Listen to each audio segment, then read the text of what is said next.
On April 18 last year, Australian football lost one of its most promising talents when Dylan Tombides passed away following a 3-year battle with testicular cancer. But the Tombides family have lost so much more. They are forever without their brother and son. It's been really numbing, Daniel. It's, you wake up in shock. You wake up and you go, it just doesn't feel right. Dylan was a huge part of the house. And I say that because when Dylan was up, everyone was up. When Dylan was asleep, finally everyone could get to sleep. And he just was so full of life. And it's taken a lot of us to actually get our head around, and I still don't think we have, we're all dealing with it in our own way, and some days are better than others, for sure.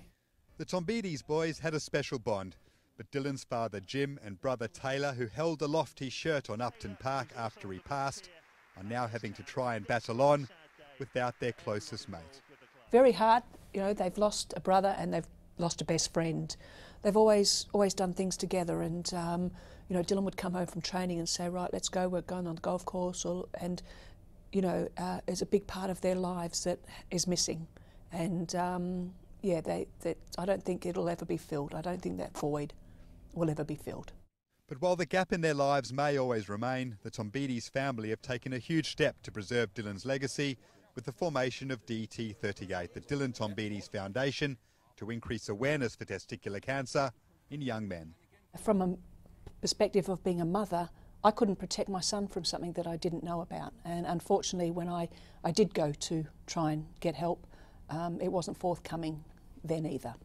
That lack of help refers to a misdiagnosis Dylan received after finding a lump shortly after playing for the young Socceroos at the Under-17 World Cup, a tournament he scored in, which led to the inspiration for his foundation's logo. He pulled out his shin pad in celebration, and it had "Happy Birthday Mum" on it. And it was wonderful, it was really personal. So the logo for me is a shin pad message.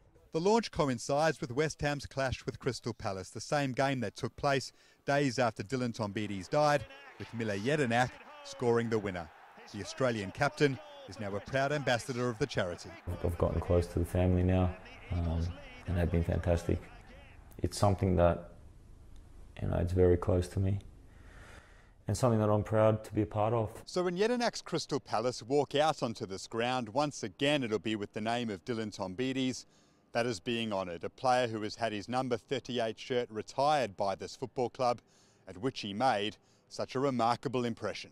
I think we went to Italy or somewhere on his pre-season tour, and he was unbelievable. It was me and him up front. I remember Scott Parker telling me, you and Dylan tore us apart.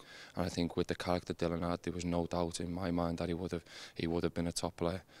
Because with everything what was going on behind the scenes, you would never have known it when you looked at him. But it's the bravery of the lad that impressed me the most. The fact that he was fighting back to come and play football more than anything else. And I think that from Dylan's family point of view, it's nice to see that he won't be forgotten here at West Ham. In London, Daniel Garb, Fox Sports News.